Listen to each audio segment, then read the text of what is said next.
Kita ke sorotan lainnya, Saudara. Ada seorang anak balita perempuan berusia 4 tahun di Makassar, Sulawesi Selatan yang terjebak di dalam mesin cuci saat bermain di rumahnya. Untuk menyelamatkan korban, pihak keluarga harus meminta bantuan tim pemadam kebakaran untuk melakukan evakuasi.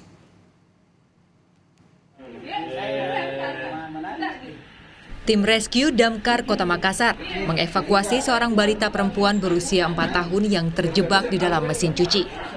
Bocah berusia 4 tahun ini terjebak di tabung pengering mesin cuci saat bermain di rumahnya. Peristiwa ini terjadi di Jalan Panampu, Kecamatan Talo, Kota Makassar, Sulawesi Selatan, Senin siang kemarin. Proses evakuasi dilakukan dengan mendatangkan 8 personel rescue damkar yang kemudian dengan alat sederhana untuk mengeluarkan bocah tersebut.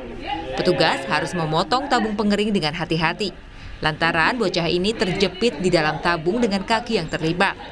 Petugas juga harus membujuk sang anak dengan didampingi orang tuanya agar tidak takut dan menangis.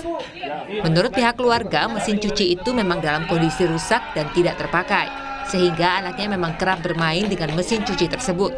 Tetapi tidak menyangka kemudian terjebak dalam mesin cuci. Tadi laporannya masuk itu, dia masuk di mesin cuci, Pak.